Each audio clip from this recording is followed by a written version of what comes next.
안녕하십니까? 사랑하는 제자 여러분들, 사랑하는 부모님들. 네, 자, 오늘은 천문 지구과학 파트에 대한 이 부분의 책이 어떤 것이 좋을지 소개를 드리는 시간입니다. 사실 이 전공 관련 분야에 대한 부분 중에서 천문 지구 책 고르기 상당히 어렵습니다. 왜? 그동안 물리하고 화학, 그 다음에 생물 부분에 대한 것들은 익숙하기 때문에 사실 책에 대한 부분들이 선택하기가 좀 까다롭지 않았어요. 그런데 이 천문 지구? 뭘 골라야 되지? 우주! 아하! 막 이렇게 우리가 소리치면서 이 책들에 대한 부분에 대한 것을 우리가 유레카 하듯이 막 이렇게 할 텐데요. 사실 이 천문하고 지구에 관계되어진 부분의 책은 우리가 알고 있는 것과는 좀 다릅니다. 물론 천문 자체에 대한 이 부분에서 우리가 우주에 관련되어진 어떤 행성, 블랙홀 이런 책들을 갖다 고를 수는 있겠죠. 하지만 지구에 대한 이 최신 트렌드의 책들은 그것이 아니라 지구의 환경 문제에 대한 부분에 것을 꼬집는 책들이 굉장히 트렌디하게 많이 나오고 있습니다. 그래서 사실 지구에 관계되어진 책을 갖다가 고를 때는 오래된 책을 갖다 고르기보다는 현재 최근에 나온 책을 갖다가 선정을 해서 책에 대한 부분을 본인이 읽고 그로부터 받은 동기나 그로부터 받은 감상의 평을 적을 것을 꼭 추천을 드립니다. 자, 일단은 이 책인데요. 데이비드 월러스 웰즈라는 사람이 만든 책인데요. 2050년 우리 거주 불능 지구라는 책입니다. 사실 이 책을 갖다 읽었을 때는 정말 쇼킹했어요. 왜냐면 2050년 우리 탄소 중립을 위한 그 시기까지 우리 지구에 대한 이 부분이 위험하다는 거. 정말 이걸 갖다 읽는데 내가 이거를 갖다가 이렇게 살고 있는 지구에서 이렇게 바뀔 지구에서 내가 그때까지 살 수 있을까? 라는 생각을 갖다 해야 될 정도로 심각하더라고요. 정말 여기에는 이 부분에 침묵의 봄이라는 것이 어떤 단어인지 느낌이 갑자기 쌓여지면서 확 오게 되는 거 있죠. 정말 최고입니다, 최고. 자, 근데 이 부분에서 우리가 지금도 나타나고 있지만 얼마 전에 우리 캘리포니아가 하루 온도가 47도까지 올라갔잖아요. 그런 살인적인 폭염에 대한 이 부분들이 우리가 지속이 되어질 것, 앞으로도 계속 나타날 거라는 거죠. 그리고 또 하나는 이 팬데믹이 우리가 코로나에서 끝나지 않고 또 다른 팬데믹이 또 올 거라는 것. 근데 이런 부분에 대한 진짜 비상 상황에서 우리가 이런 시나리오, 우리가 어떻게 예상을 해야 될지 그거는 과학자들도 고민이고 그다음에 우리 맞닥뜨리게 될 우리도 고민인 것 같아요. 자, 근데 과학자들이 아무래도 우리보다는 많은 지식적인 부분에 대한 것을 활용해서 미래 사회에 대한 부분의 변화를 예측하는 것이 조금 더 쉽겠죠. 자, 그래서 그 부분에 대한 예측 부분이 이렇다라고 하는 것을 이 책에서 제시하고 있습니다. 그것도 다 12가지로. 정말 근데 한 가지였으면 좋겠는데 12가지나 된다는 게 더 놀라워요. 자, 그리고 또 하나는 이런 총체적인 위기를 갖다가 맞이해서 우리가 어떤 매뉴얼을 가지고 그 부분에 대응을 갖다 해야 될지 사실 매뉴얼이 있다고 하더라도 우리는 대응하기가 매우 어려운 것 같아요. 근데 그런 어려운 부분에 대한 것을 우리가 활용할 수 있도록 해주는 것은 이런 교과서적인 부분이 필요하지 않을까. 물론 국가 재난 대응 상황을 갖다가 우리가 이렇게 대비할 수 있는 매뉴얼들은 각 나라별로 다 있는 걸로 알고 있습니다. 근데 사실 저도 지금까지 살아보면서 이 재난 대응 매뉴얼이라고 하는 걸 우리나라 걸 본 적이 없어요. 근데 그런 부분에서 우리가 이 대응 매뉴얼에 대한 부분들을 알 수 없다면 우리가 지식으로 갖출 수밖에 없거든요. 근데 그런 부분에 있어서는 교과서와 같은 책입니다.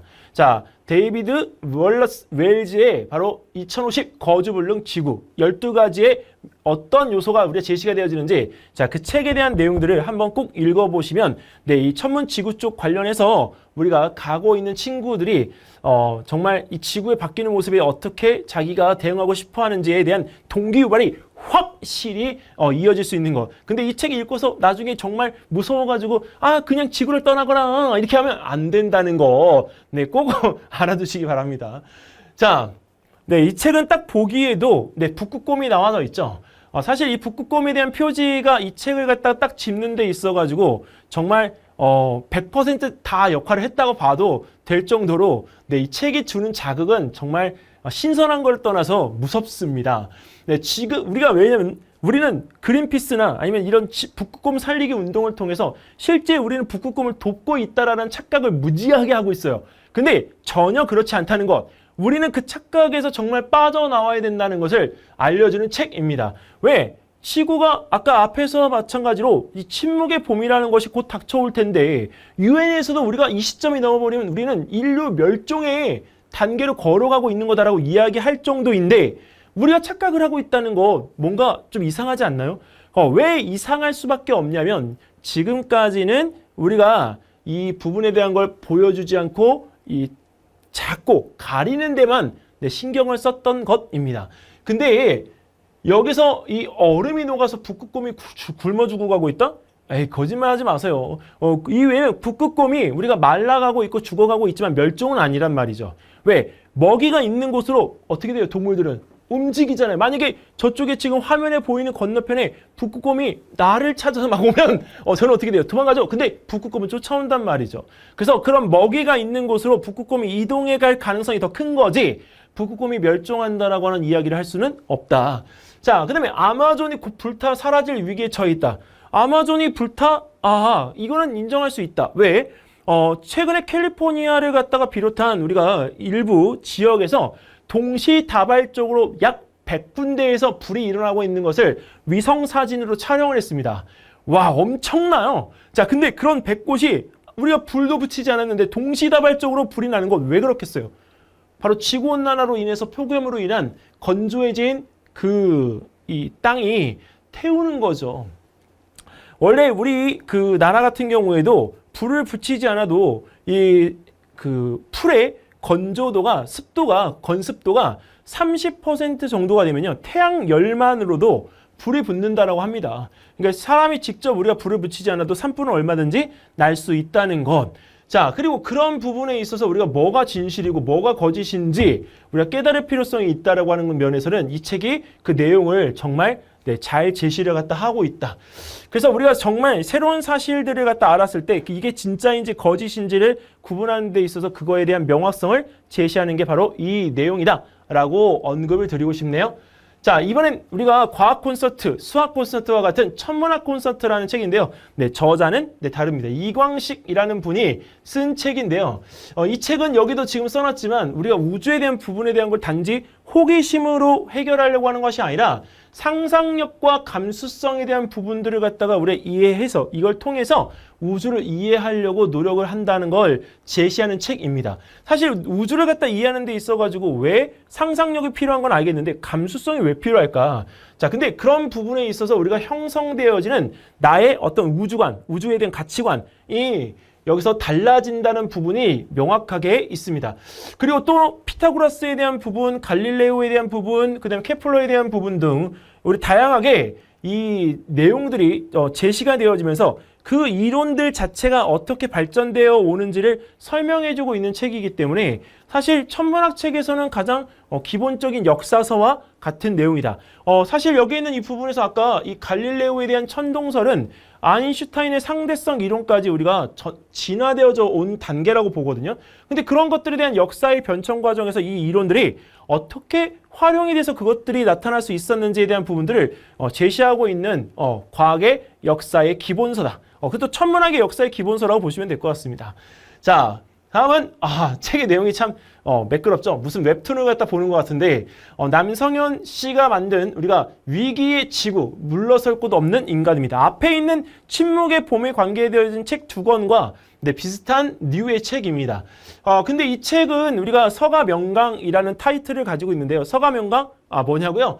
서울대 가지 않아도 들을 수 있는 명강이라는 책입니다. 거기에 11번째로 우리가 출간되어진 책인데 사실 태풍이나 지진, 쓰나미 등에 대한 것들이 이제 우리가 여기서 우리에게 어떤 위협이 되어지는지, 근데 그런 위협에 대한 이 부분이 우리가 사실은 무차별한 개발하고 국가 이기주의적인 부분에 대한 것들로 인해서 만들어졌다는 것, 그리고 그런 부분에서 우리가 이 비롯되어진 어떤 자연적인 현상들로 인해서 사실 지구하고 그 다음에 그 위기를 갖다가 우리가 자초한 인간 간의 어떤 입장이 대립되어지는 구도를 갖다가 설정해서 설명하고 있습니다. 근데 사실 지구는 말을 못해요. 단지 그런 부분에 대한 표현을 갖다가 자연재해와 같은 그런 어떤 현상으로 답변을 갖다 하고 있는 것 같은 느낌. 근데 그런 답변을 갖다 하고 있는 이 지구가 정말 아플까요? 우리는 몰라요. 네, 근데 우리는 계속 아프게 하고 있죠. 자, 그래서 그런 부분에 대한 대립구도를 이 책을 통해서 우리가 설명하고자 하는 부분이 있다라고 하는 면에선 사실 상대방의 입장을 갖다 헤아리려고 하는 어떤 제3자적인 부분에 대한 것들의 느낌도 제시되어질 수 있는 책입니다. 사실 이 책의 순서로 지금까지 4권을 설명드렸는데 앞에 있는 책들 중에서 우리가 가장 쉽게 읽어볼 수 있는 책이라는 거, 이 책을 읽고 아까 침묵의 봄에 관계되어진 책 있잖아요. 북극곰 나왔던 그 북극곰 나왔던 책을 갖다가 우리가 읽어보면 훨씬 더 도움을 받을 수 있습니다. 그래서 이 위기의 지구, 물러설 곳 없는 인간을 갖다 읽은 다음 지구를 위한다는 착각이라는 책을 한번 읽어보세요. 그러면 진짜 이 머릿속에 온통 혼란스러울 거예요. 왜? 여태까지 나는 뭐 했지? 내가 알았던 건 거짓인가? 라는 생각이 들 테니까요. 자, 그다음에 이제 정말 쉬운 책, 최원영 씨가 만든 환경과 생태 좀 아는 10대입니다. 우리가 좀 아는 10대라는 이 부분은 좀 이제 타이틀이 익숙하죠. 근데 이런 타이틀이 우리가 여기서 우리 익숙한 이유는 10대를 위한 어떤 과학 교양 시리즈의 한 종류이기 때문에 그렇습니다. 그 부분 중에서 환경이라는 부분만 가지고 온 건데요. 사실 이 부분에서 우리가 이 내용적인 것을 우리가 여기서 볼 때 소비에 대한 부분에 우리가 어떤 한 장면이 어떤 계층의 누구한테서 이루어지고 그것이 생태계에 어느 생물에게 영향을 주는지 다양한 각도를 갖다가 통해 살펴볼 수 있는 책입니다. 그 내용적인 부분에 대한 게 어렵게 전개되어지기보다는 명확하게 그 부분에 대한 흐름을 제시하고 있는 책입니다. 근데 이 책이 마지막에 우리한테 설명하고 있는 건 그래, 그럼 나는 이렇게 이 계층에서 내가 버린 것들로 인해 생태계에 대한 부분에 영향을 줬어. 자, 근데 이 책은 그럼 책임질 거야? 말 거야? 라는 내용을 갖다 담고 있습니다. 즉, 책임에 대한 원론적인 부분에 대한 것들을 묻고자 하는 부분에서 단지 너의 책임이야 이렇게 우리가 이야기하는 게 아니라 그 부분에 대한 책임에 대한 어떤 구체적인 논의를 할 수 있는 근거를 갖다 제시해주고 있고요. 그 부분에서 어느 누구나 할 것 없이 그 논의를 통해서 우리가 균형적인 부분에 대한 그 힘을 가질 수 있도록 알려주는 책입니다. 약간 이 환경에 대한 부분을 갖다 통해서 천문과 지구과학에 관계되어진 부분에 대한 어떤 이런 그 책에 대한 균형을 잡아주는 책이라고 보시면 될 것 같습니다. 자, 이렇게 해서 우리 천문, 지구과학에 관계되어진 책 5권도 살펴봤죠. 자, 근데 제가 과학이기 때문에 과학 선생님에 대한 이 부분들로 인해서 수학은 또 제시 못하는가? 아니죠. 우리가 제시하는 부분은 어렵지 않게 할 수가 있습니다. 자, 그래서 다음번 강의에서는 수학과 수리 정보에 관계되어진 책도 어떻게 준비하면 좋으실지 소개를 드리도록 하겠습니다. 네, 어머님 여기서 끝나고 가면 안 돼요. 자, 다음 수학, 수리 정보 어떤 책이 좋을지 한번 보실까요?